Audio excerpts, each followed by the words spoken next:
Un pasaje muy conocido hasta un punto, otro no. Pero decía Jonathan Edwards, la verdadera gratitud o agradecimiento a Dios por su bondad hacia nosotros surge de un fundamento colocado con anterioridad de amor a Dios, por lo que Él en sí mismo, mientras que una gratitud natural carece de tal fundamento. Como antecedente, las generosas pasiones de agradecida devoción hacia Dios por una bondad recibida siempre provienen de una reserva de amor que ya está en el corazón, establecida en primer lugar sobre otros motivos, a saber, la propia excelencia de Dios. En definitiva, muchos que aman a Dios es porque Dios nos amó primero. Es lo que dice el apóstol Juan. No es que ustedes aman a Dios, sino que Dios nos amó primero. Cualquier agradecimiento tiene el fundamento que Dios puso su amor en nosotros. Puso su misericordia. Cualquier agradecimiento por un favor recibido por Dios es porque Dios nos amó. Por eso nos hizo ese favor y nos bendijo. Pero más allá de lo que hayamos recibido, ¿qué es el amar a Dios? Porque eso podría formar una mentalidad utilitaria de Dios. O sea, yo lo amo a Dios por lo que Dios me da.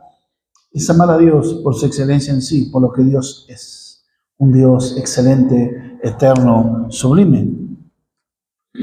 Dios es el Dios de toda gracia y misericordia, como dicen las Escrituras en el Salmo 103:8, clemente y misericordioso es el Señor, siempre dispuesto a perdonar.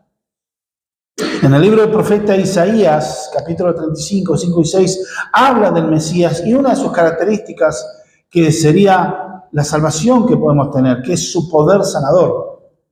Así Cristo va mostrando su característica y misión de tener y de traer, ¿qué cosa? La salvación. Eligiendo obrar en quien nadie pensaba, el que todos habían desechado, era un caso perdido, pero Cristo, siendo misericordioso, realiza su obra a quien no lo merecía. Su gracia es infinitamente más extensa, profunda y firme de lo que nosotros nos atreveremos a soñar. Es inimaginable. Dios se hizo carne para estar entre los hombres y mostrar su compasión, aliviar el sufrimiento ocasionado por el pecado, que es parte mostrando la obra de su redención. Pero también las señales que Jesús hacía era su acreditación oficial de quién y qué venía a hacer: salvar a los hombres de sus pecados, de su superstición y de su arrogancia religiosa.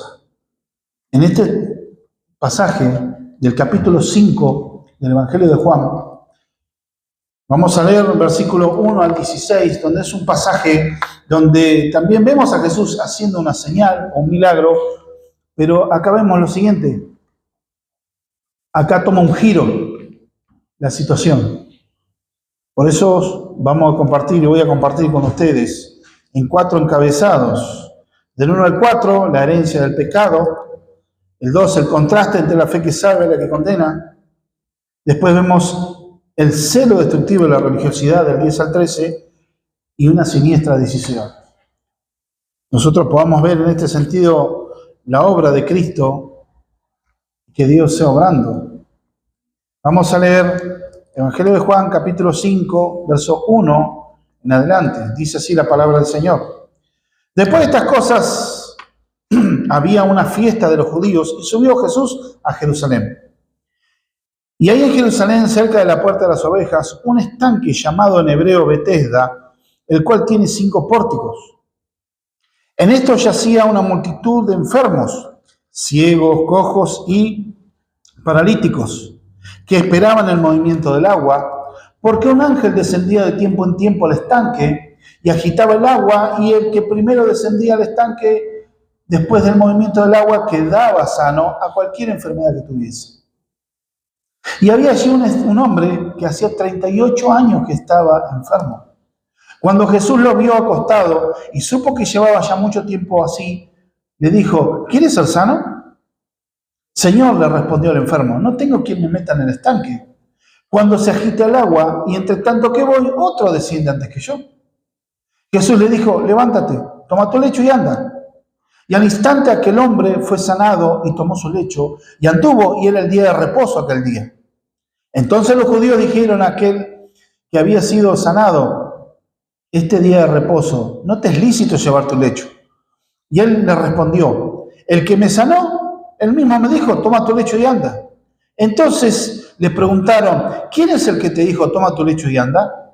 Y el que le había sido sanado no sabía quién fuese, porque Jesús se había apartado de la gente que estaba en aquel lugar. Después le halló Jesús en el templo y le dijo: mira, has sido sanado, no peques más, no sea que te venga alguna cosa peor. El hombre se fue y dio aviso a los judíos que Jesús era el que se le había sanado. Y por esta causa los judíos perseguían a Jesús y procuraban matarle, porque hacía estas cosas en el día de reposo. Vamos a orar. Señor amado, te doy gracias por tu misericordia, por tu bondad. Te doy gracias por tu amor, Señor, y por esta tu palabra. Señor, te rogamos que tú nos hables mediante la exposición de la Escritura, que seas tú trayéndonos luz por medio de tu Espíritu Santo para poder comprender lo que tú nos quieres decir en este día, Señor, a través, Señor, de tu verdad eterna revelada en tus Escrituras. Señor, ruego tu ayuda y tu guía para poder predicar bajo la unción de tu Espíritu. Te lo pedimos en Cristo Jesús nuestro Señor. Amén. Poniendo en contexto, Jesús estaba en Galilea, había ido desde Jerusalén, había pasado por Samaria, ya estaba en Galilea y acababa de sanar al hijo de un noble. El hijo del noble estaba en Capernaum, una ciudad que estaba a unos 25 kilómetros de Caná de Galilea, donde Jesús había ido y había hecho el primer milagro. La primera señal era convertir el agua en vino. Pero ahora está tomando Juan un giro y está viendo un montón de cosas. Acuérdense que Juan no dedica tiempo a poner extensamente todos los milagros. Ha pasado un tiempo desde una fiesta en la que fue Jesús a Jerusalén previamente y se quedó por un tiempo en la región de Judea, que era la fiesta de las Pascuas. Ahora volvía. ¿Qué fiestas es? Dios no dice qué fiesta es, no podemos decir exactamente. Se puede presumir que podía ser la fiesta de Pentecostés o la fiesta de la cosecha. ¿Por qué? Porque Israel en aquella época tenía 3 fiestas donde el pueblo tenía que ir y peregrinar a Jerusalén. Era la fiesta de Pentecostés, la fiesta de Pascua y la fiesta del Tabernáculo. Esas eran fiestas solemnes de Dios y tenían que ir en procesión a Jerusalén desde donde vivían ellos. Una de las cosas que debemos entender también, cuando habla después de estas cosas, obviamente Jesús hizo más milagros ahí en Caná de Galilea. Hizo más milagros. De hecho, los otros evangelios toman también milagros. Él estuvo todo el tiempo sanando enfermos, expulsando demonios, estuvo, haciendo obras de todo tipo. Las multitudes lo seguían, alimentando a la gente. ¿Se acuerdan de la alimentación de los 5.000? Después también habla de otra alimentación de los 4.000. Entonces, un milagro de multiplicación y todo ese tipo de cosas. Jesús en su ministerio ya era una sensación del momento. Y en esa sensación, este ministerio mostraba algo que nunca antes había ocurrido. No es que una sanidad había ocurrido y porque los profetas de la antigüedad también Dios los usó para resucitar muertos. El caso de Eliseo, algunos que sanaban por enfermedad, claro que sí, Eliseo le da una palabra a Naamán, el sirio, y se sana. No era extraño, pero en la cantidad mostraba algo distinto. Jesús estaba yendo a Jerusalén, pero después de haber ido y de libertar a personas atormentadas por demonios, por pecados, por maldad, Cristo estaba rompiendo las ligaduras del infierno en la tierra. Estaba trayendo salvación, esperanza, una fe renovada, libertad espiritual, gozo. Y esta era la señal de la inauguración del reino mesiánico prometido. Era un ambiente de fiesta donde estaba. Pero Dios quería que en este tiempo fuera la peregrinación. Y como Jesús debía obedecer la ley, Él no podía fallar en ninguna. Él obedeció toda la ley de Dios a la perfección. Pero para él ir a esta fiesta a Jerusalén, que era un viaje que llevaba muchos días, la distancia entre Caná era más o menos de 200 kilómetros y aparte de eso era escalar en la montaña y no había autopistas, no había avión, no había los transportes de hoy en día, entonces llevaba muchos días y era un peregrinar en grupo, él con sus discípulos. Pero Jesús está llevando en este sentido como un lugar que no era de peso para él, sino que era una oportunidad de juntarse con su pueblo en la adoración al Padre. Por eso dice después de estas cosas, había una fiesta de los judíos y subió Jesús a Jerusalén. Acuérdense, Caná de Galilea está en el norte de Israel y Jerusalén está al sur. Entonces tenía que haber un movimiento de ascenso por el relieve y la geografía de Israel. Una de las cosas que vemos también, dice la Escritura en el verso 2, y hay en Jerusalén, cerca de la puerta de las ovejas, un estanque llamado en hebreo Betesda, el cual tiene 5 pórticos. Posiblemente estaba en la zona del templo que se conocía como el área de los gentiles. El autor, el apóstol Juan, es alguien que vio todo en vivo y en directo. Es un escritor serio, está datando. Es más, hay un montón de cosas que él está hablando en tiempo presente que después la arqueología actualmente está confirmando cosas que él decía, inscripciones, lugares donde estaban las cosas que aseveran que la Escritura tiene razón. Y había un estanque con una corriente subterránea, ese estanque llamado Betesda, que era un lugar que estaba cerca de la puerta de las ovejas, que tenía 5 pórticos. ¿Qué es? En el sentido, el 5 pórticos. Entonces, acá nosotros vemos lo siguiente, que eran los pórticos, eran como unos lugares techados que rodeaban 2 estanques, 2 piscinas. Y eso tenía alrededor esos pórticos que eran techos con columnas, donde mucha gente iba y hablaba, estos enfermos se refugiaban ahí, esperando algo, esperando un milagro. Y era cerca de la puerta de las ovejas. ¿Por qué la puerta de las ovejas? Porque era posiblemente el lugar donde se conducía todas las ovejas que iban al sacrificio del templo. Tiene toda una simbología al estar ahí. Cada parte del templo tiene su razón del porqué. Y esta puerta de las ovejas simbolizaba el sacrificio y es donde pasaban las ovejas y ahí estaba este lugar construido sobre 2 piscinas donde multitud de personas estaban ahí esperando, enfermos que se congregaban en ese lugar, de todo tipo, pero hablan de los más complicados, ciegos, personas con una renguera, o sea, puede ser una pierna más corta que la otra, con problemas, tullidos, y habla de paralíticos. Personas que no había solución. Imagínense que no había ciencia ni tecnología en esa época. Quedabas paralítico, eras paralítico. Estaba ciego, estaba ciego. No existía nada, ningún tipo de operación ni ciencia, nada que te pueda cambiar eso. Solo un milagro.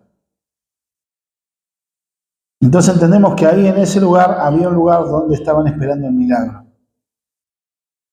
Y ahí habla en el versículo 3 lo siguiente. En este lugar de los 5 pórticos, en esto yacía una multitud de enfermos, ciegos, cojos, paralíticos, que esperaban el movimiento del agua.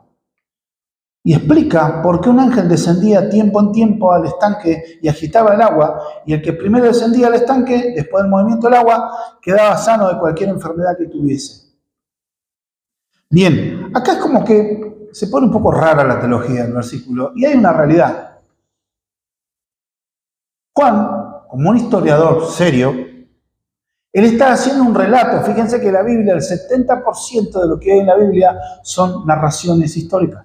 Él está narrando un acontecimiento y como un historiador, él está siendo objetivo en eso y está escribiendo, pero no es que pasa literalmente lo que está hablando. Él escribe más bien lo que la gente pensaba que ocurría, pero no era necesariamente lo que Juan creía.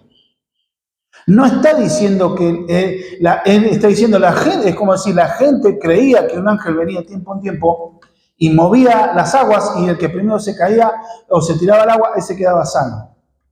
No era necesariamente lo que Juan creía. Juan está haciendo una descripción de lo que la gente creía. ¿Por qué vemos esto y por qué tenemos esto? Bueno, hay controversia respecto a este verso. Algunos estudiosos están con que ese versículo ni siquiera está en los originales. Yo soy de los que está en esta postura, de que creo que Juan, como historiador serio, está documentando, pero está escribiendo lo que la gente creía, pero no necesariamente lo que él creía. Esto es conocido como la fe popular que había. Porque no hay ningún fundamento en la ley, en la enseñanza, que te dijera, andate, metete a esta fuente. Esta multitud de enfermos estaban ahí todo el año, en invierno, en verano, en lluvia, en sol. Imagínense un lugar que llega la temperatura del calor en el día, llega casi en alrededor de los 40, 45, casi 50 grados de calor. En la noche hay temperaturas gélidas, porque es una zona desértica. Están casi en intemperie, en un techo, gente que no tiene dónde ir, gente desprovista de toda misericordia, gente que eran inválidos, esperando que en algún momento se muevan las aguas, que en realidad serían una corriente subterránea que hacía un borboteo. Entonces la gente esperaba y depositaba su esperanza en eso. Pero tiene más que ver en este sentido. No estaba depositada la fe en Dios mismo, sino en el estanque. Y aquí hay unas diferencias en este sentido. No está hablando de que Dios sanaba, dice que venía un ángel. Ya en el año 150, Tertuliano daba de este pasaje, decía lo que decía ahí. Pero Juan estaba describiendo la fe popular, que era una creencia mezclada. Aparte, acuérdense algo. Israel, cuando vino del cautiverio de Babilonia, no vino solo, ya vino con un bagaje de una espiritualidad ya contaminada. De hecho, Israel ya le arranca en el desierto, en el Éxodo, ya cuando tardó mucho Moisés en traer las tablas de la ley, ya se inventaron un becerro de oro. Ya siempre el corazón, como decía Juan Calvino, el corazón del hombre es una fábrica de ídolos. Siempre había una espiritualidad mezclada. De hecho, el juicio que Dios derramó sobre Israel, por el cual primero Asiria conquistó lo que sería el reino del norte y después Babilonia terminó de conquistar Jerusalén, el reino del sur, fue por consecuencia de la espiritualidad sincretista que practicaba Israel. Dios a través de los profetas les hablaba, arrepiéntase, arrepiéntase, no adoren a dioses ajenos, no adoren a Dios pagano. Dios, Jehová, es el único Dios de Israel. Les repetía el Shema de Israel: oye, Israel, Jehová tu Dios uno es, solo Él adorarás y solo a Él servirás. Amarás a tu Dios con todo tu corazón, con toda tu mente, con toda tu alma, y solo a Él adorarás y solo a Él le servirás. Ese era el llamado de Israel, era el Shema, es el oye, Israel, Jehová tu Dios uno es. ¿Qué hacían? No, adoraban otros dioses paganos. No importa, vamos a mezclar. Ya venía. ¿Y qué pasa? Cuando vienen de Babilonia, vienen con unos conceptos ya mezclados. Hay libros apócrifos en la Escritura que no están incluidos en el canon sagrado porque son libros muchos que son fantasiosos. Hay libros que hablan de historia, un capítulo 13 de Daniel que habla algo absolutamente fantástico. Se levanta una serpiente en Babilonia que tenía que ser adorada como Dios y estaba ahí el rey. Entonces, ¿qué hace Daniel? Junta brea con lana y trapos y pelo y se lo da de comer y la serpiente se muere. Una historia que totalmente descolgado de la teología, no tiene nada que ver. Por ende, por eso no está formando parte del canon. Y hay otros que describen actividades de ángeles. Ya vino mezclado. Entonces, ¿qué pasa? Ahí ya había creencias heterodoxas, se podría decir. O sea, fuera, lo que es ortodoxo está dentro de la regla de fe, lo heterodoxo ya está saliendo de la regla de fe, sin negar a Dios, pero ya hay mezclas. Y esta era parte de fe popular. ¿Por qué vemos este sentido? Porque nosotros vemos un poco de sincretismo y era un sentimiento supersticioso. Ellos creían en el movimiento del agua como que era un ángel. Primero, si venía un ángel, ¿qué ángel era? ¿Y por qué también vemos algo, no? Porque, ¿dónde rompe un poco? Porque este hombre, como todos los enfermos, esperaban el movimiento del agua. y que un ángel, pero es raro el ángel, porque la actividad de este ángel no está reflejando el carácter de Dios. Fíjense si es también un poco que juega en una forma indignante. Tener a un montón de personas desesperadas, desamparadas, mendigando la sanidad y que venga arbitrariamente, haciéndola esperar indefinidamente, hasta que en un momento movía el agua y cualquiera, aquel que pudiera, se mete al agua. Eso estás rompiendo con la dignidad, y Dios no va contra la dignidad de la vida humana. Todo ser humano, por más pecador que sea, es portador de la imagen de Dios. Porque el ser humano fue creado a imagen y semejanza de Dios. Tiene la imagen de Dios, está rota, aplastada por el pecado, sí, pero aún así Dios sigue preservando la dignidad de la vida humana. ¿Cómo podríamos comparar esto? Viene un mendigo a la puerta de tu casa, sucio, un mendigo, un hillera. Viene pidiendo para comer. ¿Y vos qué haces? Ah, bueno, voy a agarrar y le voy a hacer un churrasco. Buen churrasco para comer. Y entonces agarrás y decís, no, pero... Y lo dejás esperando afuera. Si no, pero esta persona yo no le voy a hacer entrar a mi casa. Mira cómo está, no sé ni quién es. No, yo no le voy a hacer entrar a mi casa. Y empiezo a ver qué se lo doy para comer. Y miro, no, mis platos son demasiado finos.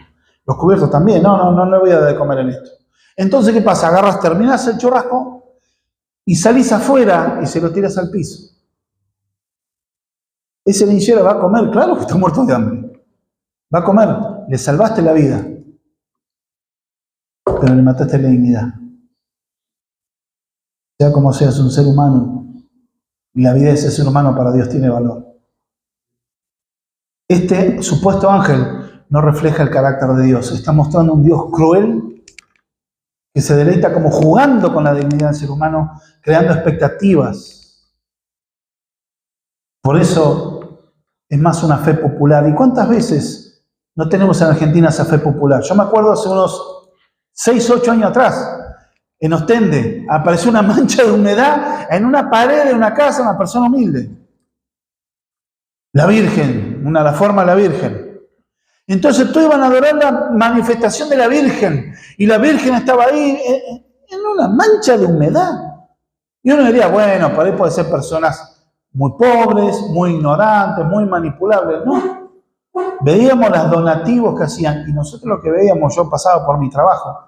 Pasaba ese lugar, veía Hilux, 4x4, Amarok, BMW.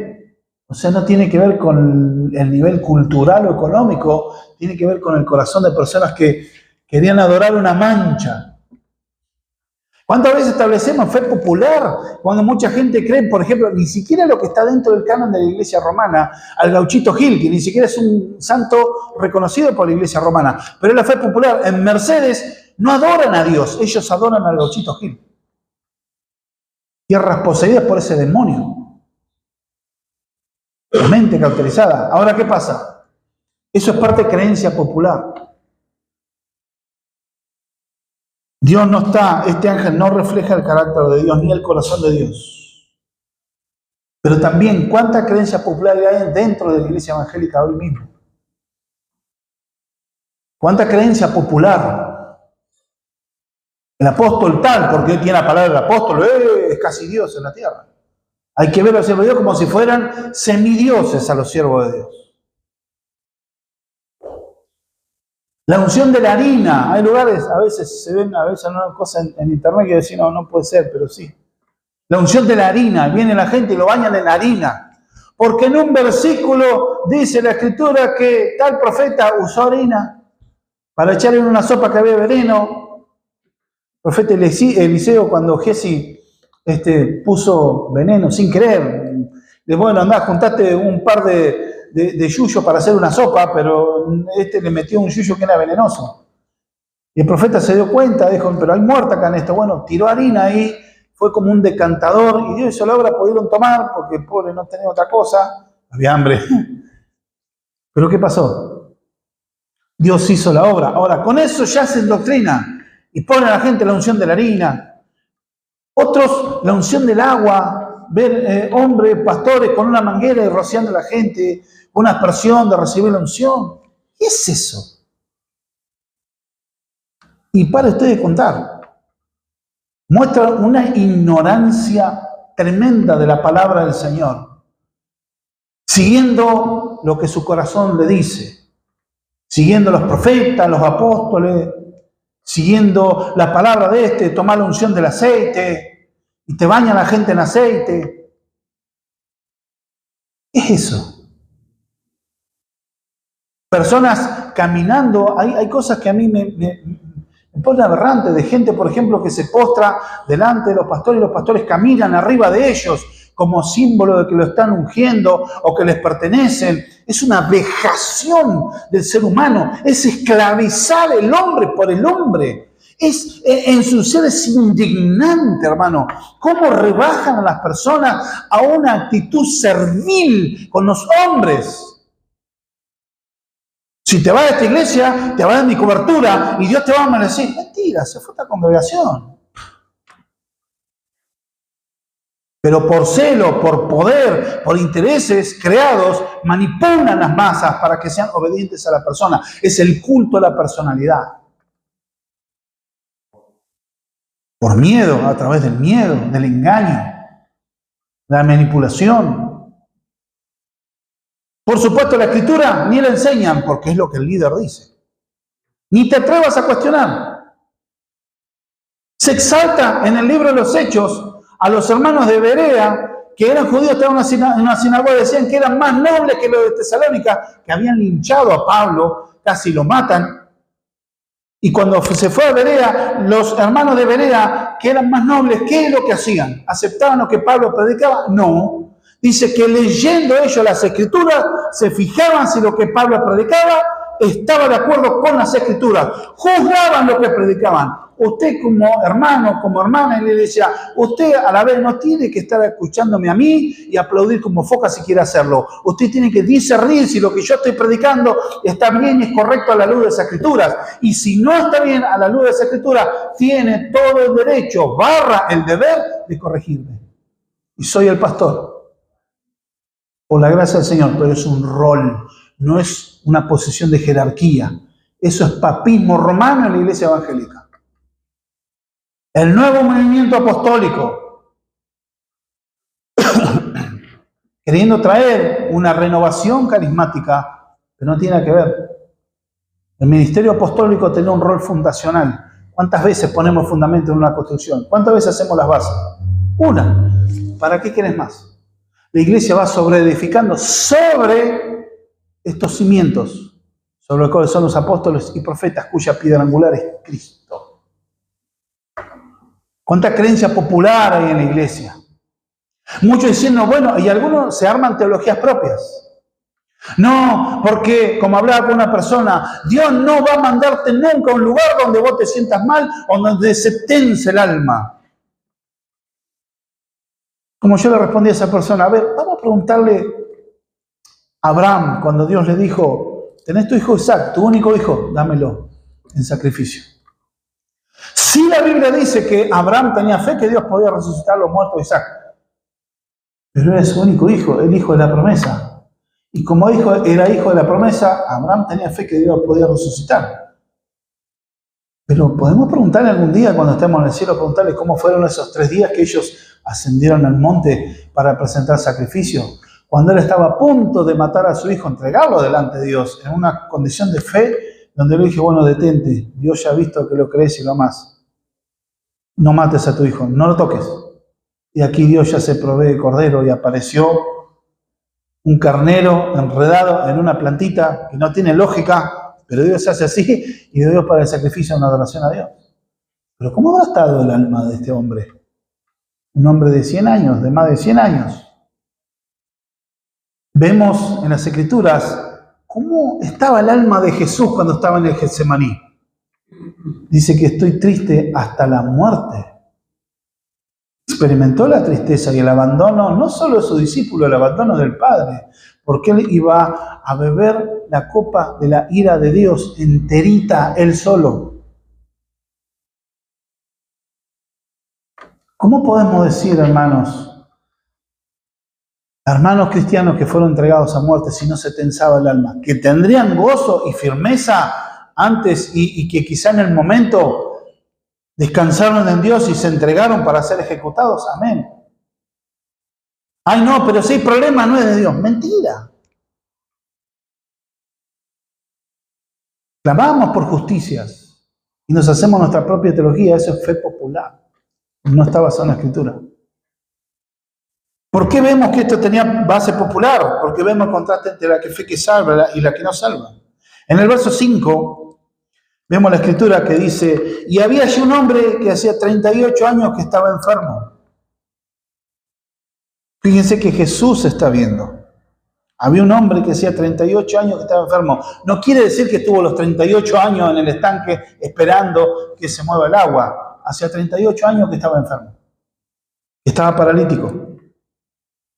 Y dice la Escritura que cuando Jesús lo vio acostado y supo que llevaba ya mucho tiempo así, le dijo, ¿quieres ser sano?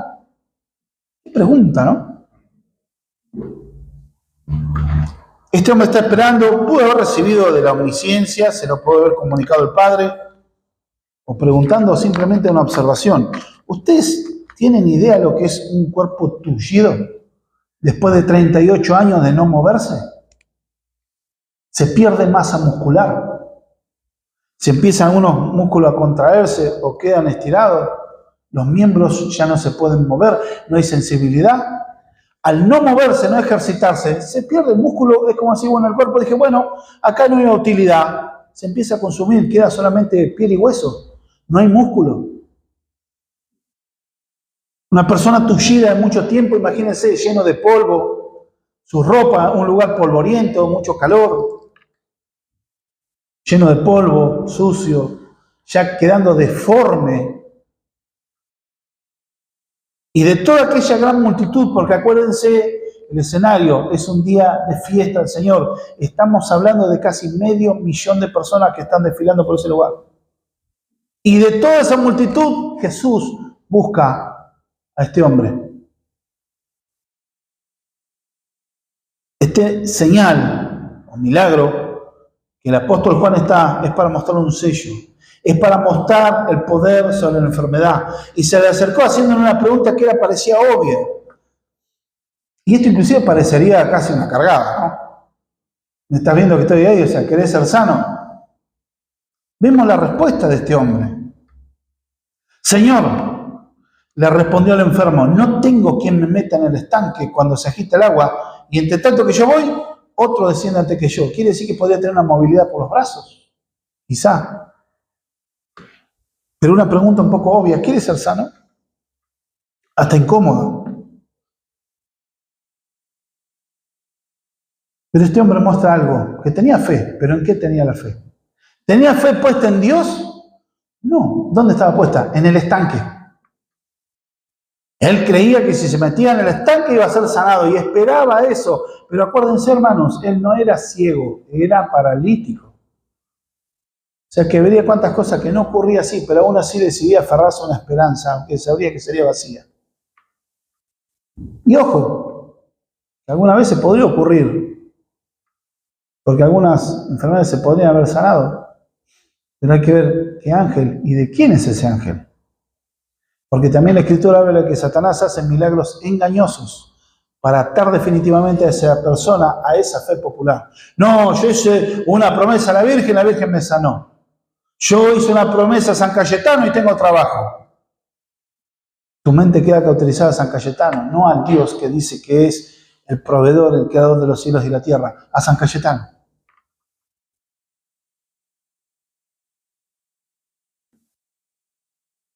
Creencia popular. Yo le voy a dar a Dios X cantidad de dinero y Dios me va a dar y me tiene que proveer, está obligado a proveerme. Eso es creencia popular, eso es paganismo, no es fe bíblica. Traiga las primicias, traiga todos los diezmos, la primicia, toda la alfolí, traiga un lenguaje del Antiguo Testamento que en el Nuevo Testamento no tiene razón de ser. Ya cuando te empiezan a hablar así, es manifestación de la codicia. El Evangelio de la prosperidad es falso. Promueve la codicia y el amor al dinero y el odio a la pobreza. El verdadero evangelio promueve odio al pecado y el amor a la justicia que nunca antes había conocido, el amor a Dios.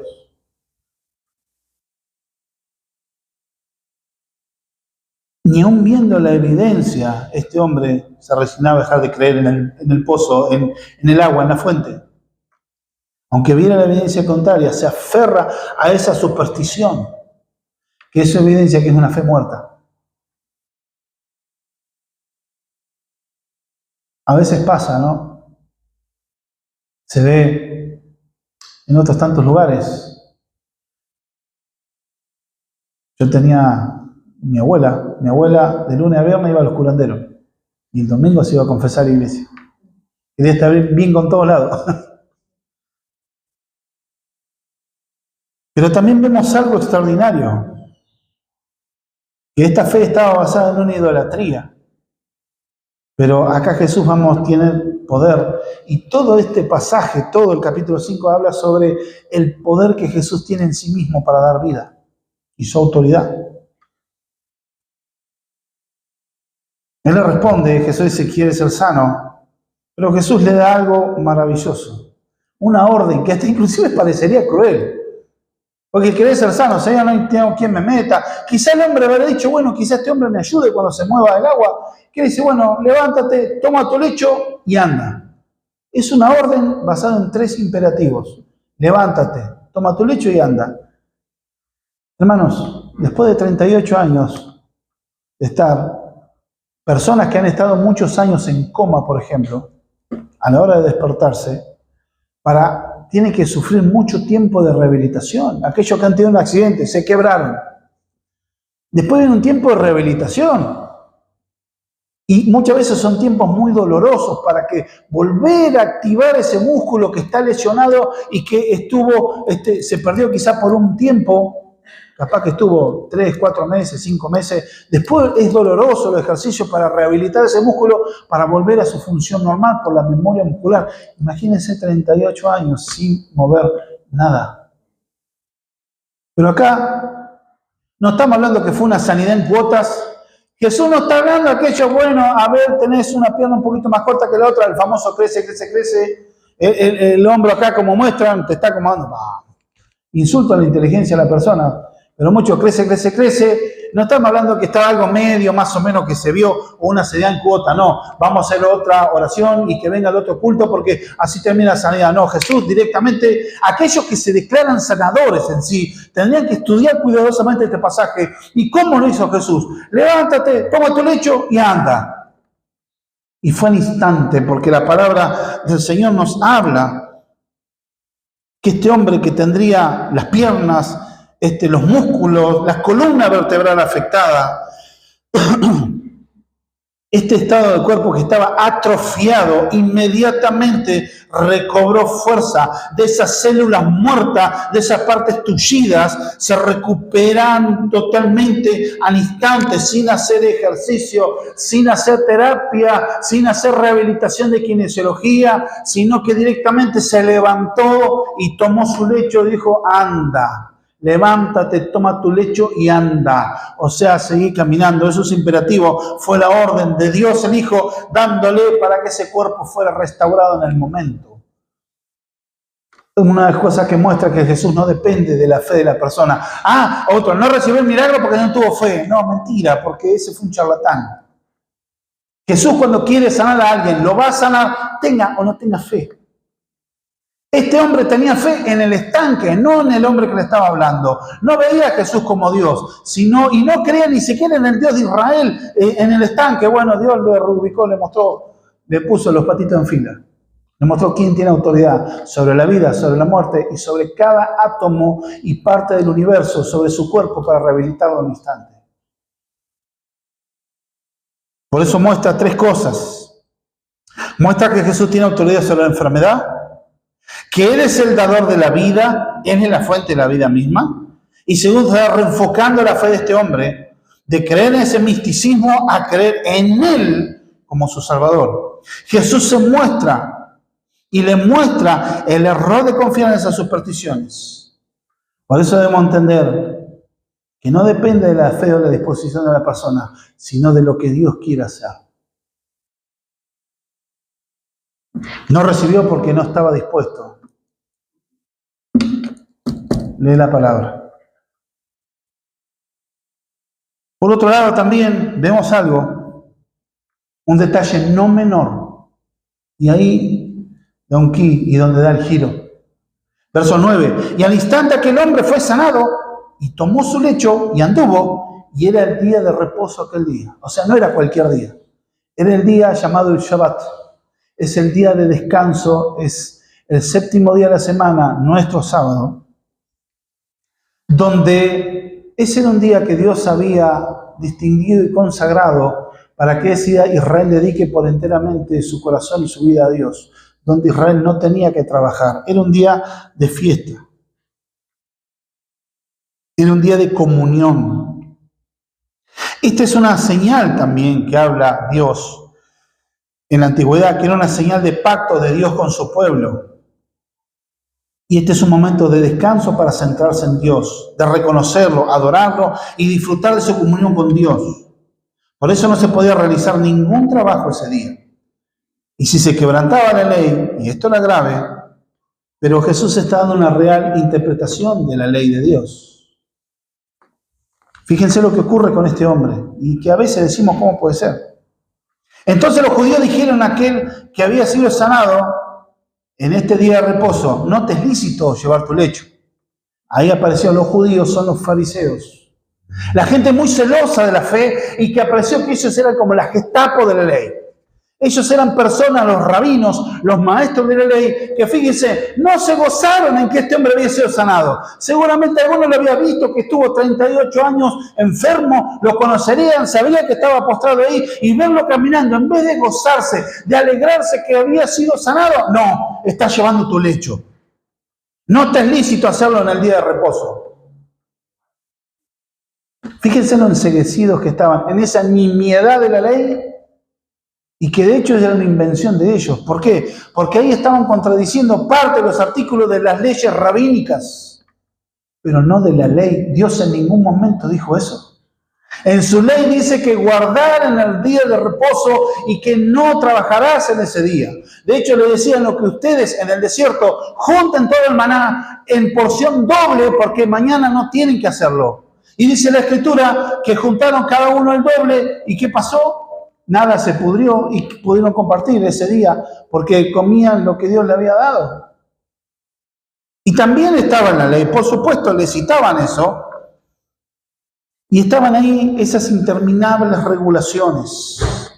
Más o menos para lo que es el día de reposo, tenían más de 39 artículos que fueron agregados a la ley de Dios, que eran mandamientos de hombre, que no cumplían los requisitos de Dios y que querían elevar esa tradición oral de los hombres al mismo nivel que la palabra de Dios revelada. Estos hombres actuaban con ese celo desmedido religioso, en vez de gozarse con el milagro, llevan esa religiosidad que solo esclaviza, que somete a la gente. Cristo venía a traer lo opuesto, a traer libertad y vida abundante. Ese es un celo que esclaviza. Es un celo que censuraba a este ex paralítico que en vez de gozarse por la sanidad, lo inculpaban de quebrantar el día sábado. Y claro, tomaban el fundamento de Jeremías, capítulo 17, versos 21 y 22, y Nehemías 13:15. Más que nada, Nehemías 13:15 le dice, yo vi a la gente que llevaba cargas al mercado para vender en el día de reposo, y dice Nehemías que yo me paré y los amonesté. No hagan eso, pero ¿qué está hablando? Alguien que llevaba carga para hacer negocio, para trabajar, es alguien que tomaba el día de reposo como un día común. Pero no estaba hablando, este hombre no llevaba su camastro, o su esterilla, como diríamos, no lo estaba llevando para vender, la llevaba a poner, no tenía dónde dejarla, y Dios nunca habló de eso.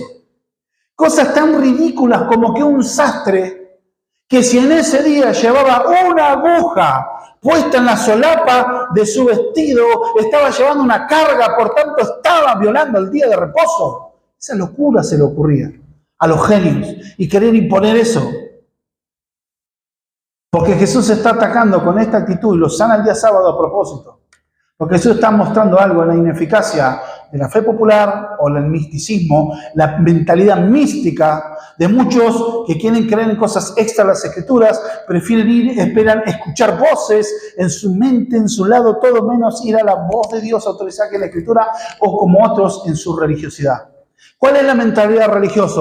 Yo cumplo tales pasos y Dios me tiene que oír. El fariseo piensa, el espíritu fariseo piensa que tocando los botones correctos se va a hallar el resultado correcto de la respuesta de Dios. Quiere decir, yo esto más hago, Dios me va a amar más. Es en base a una fe basada en mérito que Dios nunca dio. El cumplimiento de la ley perfecta no puede darse porque Dios no puso la ley para que la persona se salve por medio de la ley, sino que esa ley sea una guía que nos muestra aquel que nos puede salvar, que es Cristo. Esto le tiraron ese fundamento. Pero este hombre era un hombre que le infundían temor.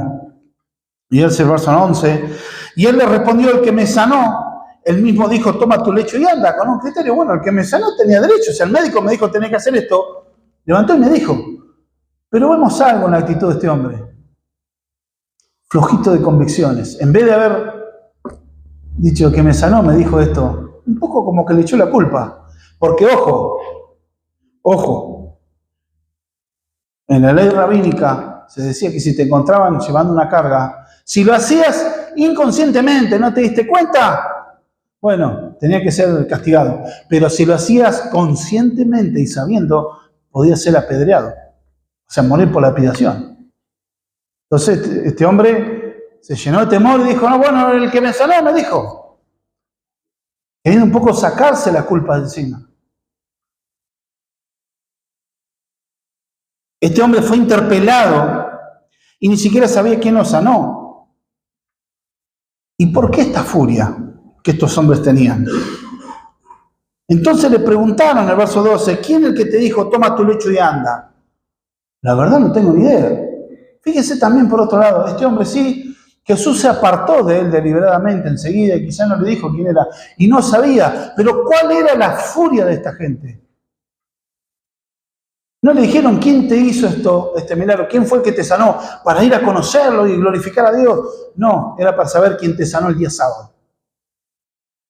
No les importaba ver el bien que ocurrió, sino en el día que ellos juzgaban que no tenía que hacerse nada. Entender quién le dijo esto. Él no sabía nada, siendo interpelado este hombre y la furia, porque esto está invalidando su legalismo. Está mostrando que Dios hace milagros cuando Él quiere. Y de hecho Jesús termina diciendo también que Él es Señor en el día de reposo. Que Él es superior al día de reposo. ¿Y qué les dice aparte cuando en el evento que libera al hombre de la mano seca y hace milagro en el día de reposo? Y los fariseos venían a censurarlo. Decían, esto es para mostrar que el Hijo superior es Señor en el día de reposo. ¿Qué vale más? Este hijo de Dios que estuvo atormentado o la mujer que tenía ese problema en la columna, que era jorobada durante años y Cristo la sana? ¿Y que le dicen que esta mujer durante años estuvo atormentada por demonios? Sin embargo, que es libre, a usted es más importante guardar el día de reposo y no el bien que se hizo. Hipócritas, si a ustedes no se les cae un burro en una zanja, ¿no lo van a sacar? ¿Qué vienen a hablar acá? Era su celo, porque estaba invalidando su religiosidad, mostrando las grandes falencias. A la hora de la verdad, la religiosidad crea personas débiles, sin carácter, en debilidad espiritual. Porque en el momento de la verdad, en vez de confiar en el Señor, se mueren de miedo. Porque es una fe solo basada en las formas. Esta es una confrontación contra su autoridad como maestros de la ley. Estos no eran muchos, pero ejercían gran poder sobre la ciudadanía. Te dictaban qué tenías que comer, cómo tenías que comerlo, qué tenías que vestir, cómo tenías que vestirlo, cómo tenías que caminar, dónde tenías que andar, cómo tenías que parar. Era terrible la opresión que hacían. Quizás surgió con una buena intención, pero esa religiosidad solo traía muerte. Y Jesús está confrontando eso. Y la siniestra decisión que toman es como conclusión en el verso 14. Porque este hombre, el que había sido sanado, no sabía quién fuese, porque Jesús Se había apartado de la gente que él estaba en el lugar, dice. Pero después le halló Jesús en el templo. Vemos otra vez Jesús buscando al paralítico. Primero va, lo identifica y lo busca cuando estaba paralítico, lo sana, se aparta y después otra vez va y lo busca. ¿Pero qué le dice? Después le halló Jesús en el templo y le dijo, mira, has sido sanado, no peques más para que no te venga alguna cosa peor. En este encuentro notamos que Jesús está buscando a este hombre, pero le hace una advertencia, que habiendo sido sanado su cuerpo, ahora va por la condición espiritual. Si bien no necesariamente la enfermedad está directamente relacionada con el pecado, no quiere decir que toda enfermedad que una persona tenga es producto del pecado. Por ejemplo, vemos enfermedades sí que están relacionadas, como leímos en la Santa Cena del Señor, o como vemos a Ananías y Zafira en Hechos 5, donde directamente Dios les quitó la vida por haber pecado deliberadamente mintiendo. Pero no es el patrón en sí a ocurrir. Hay consecuencias físicas. De hecho, la enfermedad y la muerte entraron ¿por qué? Por el pecado, pero no el pecado que uno directamente haya hecho. No quiere decir que cualquier enfermedad es algo, un motivo de un pecado personal, pero en este contexto, por ejemplo, el ciego que Jesús sanó poniéndole barro en los ojos. ¿Qué le preguntaron? ¿Quién pecó? ¿Este o sus padres? Y Jesús dijo, esta enfermedad es para que Dios sea glorificado. No tenía que ver con su pecado. No dijo, sí, no, la verdad que él pecó, su padre no sé qué hizo y él recibió maldición. No toda enfermedad tiene que referirse a eso, pero en este caso, lo que está hablando puede tener relación. Algunos dicen no, porque está hablando de su condición actual, de que, bueno, fuiste salvado, no sigas una vida de pecado. Pero acá muestra algo después, en el centro, de que este hombre no está dispuesto a cambiar espiritualmente. Actúa casi de manera ingrata. Esta persona aparentemente sí cometió algún pecado, por lo cual lo tuvo 38 años postrado, y Dios lo sanó, Cristo lo sanó. Jesús quiere salvar su alma, quiere sanar su alma. Le da una advertencia que no siga pecando. ¿Y qué sería lo peor? Uno puede decir, bueno, a ver, ¿qué es lo peor que me puede llegar a pasar? Estuve 38 años postrado. Bueno, la condenación eterna, la posición eterna. Eso es algo peor. Los otros fueron 38 años, un tiempo, pero ahora...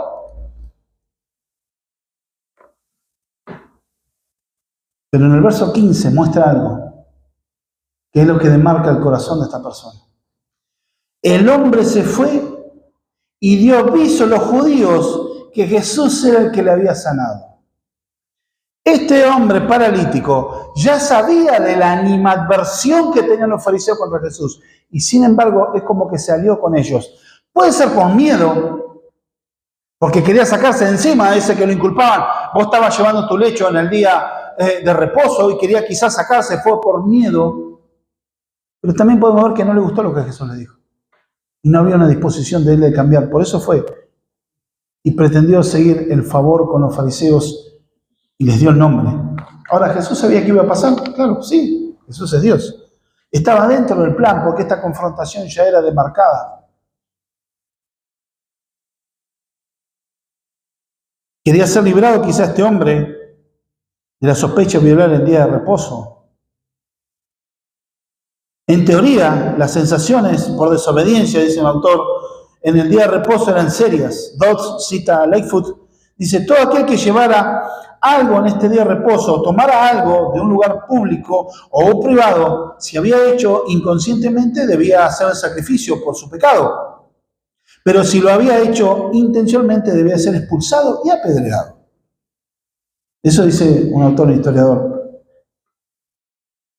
Dice Leon Morris, su comentario. El hombre había sido sanado. El hombre que había sido sanado parece haber sido una criatura desagradable.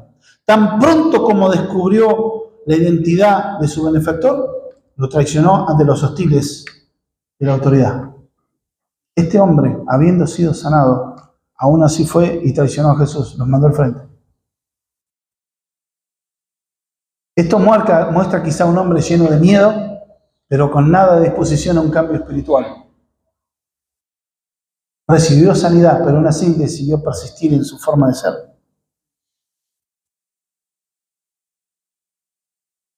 Este hombre ya sabía de la hostilidad y la animadversión de los rabinos contra su Señor, contra el Señor, y ya sea por cobardía o desprecio a Cristo, este lo traicionó. Mostró un claro desinterés de cambiar espiritualmente. Entonces esta acción le trajo muchos problemas a Jesús. Y a veces, ¿cuántas veces nosotros traicionamos al Señor? Con nuestra actitud, cuántas palabras, negando la fe, pero no hay de hecho, bueno, yo reniego de Cristo, pero sí en nuestras acciones. Nuestros intereses se cruzan con los del Señor y bueno, anteponemos nuestra necesidad por sobre el Señor. Y bueno, Dios sabe que yo soy humano, pero bueno, yo te voy a hacerlo igual. Porque total, bueno, Dios sabe que estoy desobedeciendo a Dios, pero igual lo voy a hacer igual.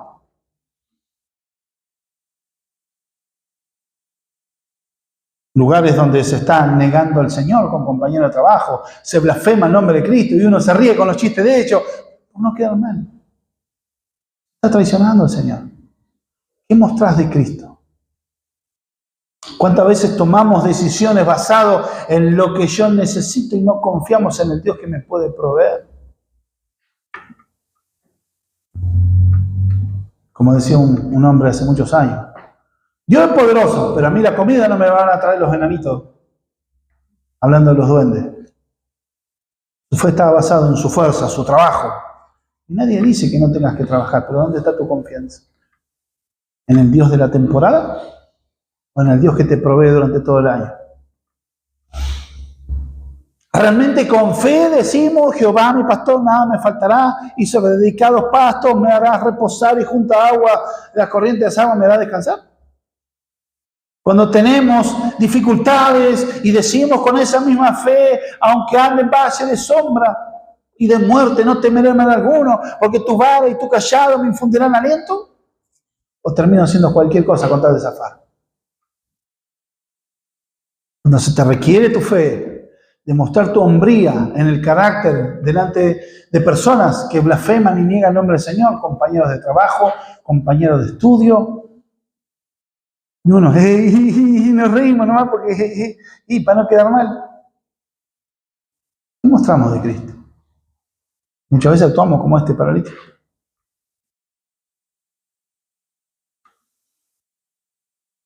Debemos entender que Jesús estaba mostrando y se preocupó por la condición del alma de este hombre. Pero este hombre dio aviso a los judíos, quien había sanado. Y por esta causa los judíos perseguían a Jesús y procuraban matarle, porque hacía estas cosas en día de reposo. O sea, Jesús también lo estaba haciendo a propósito. Y lo mataban, no porque hagan los milagros, sino porque lo hacían en día de reposo. Porque según ellos, este hombre estaba violando el día de reposo, haciendo bienes, haciendo milagros. Jesús no estaba en sí trabajando, sino estaba trayendo el reino de los cielos a esta tierra. Pero la religiosidad los deja enceguecidos, los deja ineficaces. Muestra lo muerta que está esa fe, mientras Dios se vino a manifestar en gracia. La ley, dice capítulo 1, vino por medio de Moisés, pero la gracia y la verdad vinieron por él, por Cristo. Hermano, entendamos esto. Ya se está fijando el rumbo a la cruz. Ya procuraban matarle, ya estaba decidido. Hay que eliminar porque este choca con nuestros intereses. Y en vez de glorificar a Dios, agradecer a Jesús, lo querían matar, porque según ellos sus leyes humanas, las cuales le equiparaban, estaban siendo violentadas en la falta de respeto a ellos, a su imposición religiosa, su estatus, la manera que eran mirados, porque Jesús haciendo esto los dejaba en evidencia y en ridículo.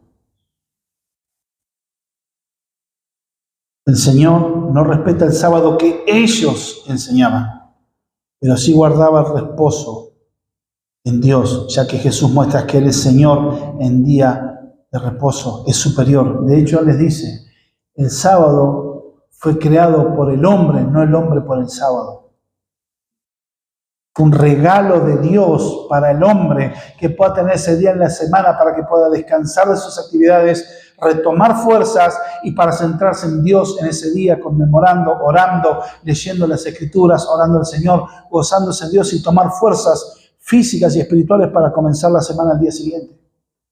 Fue un regalo de Dios y esto lo convirtió en una pesada carga. Debería ser el día más fácil, pero era el día más difícil para ellos. La cruz ya está estableciendo su sombra.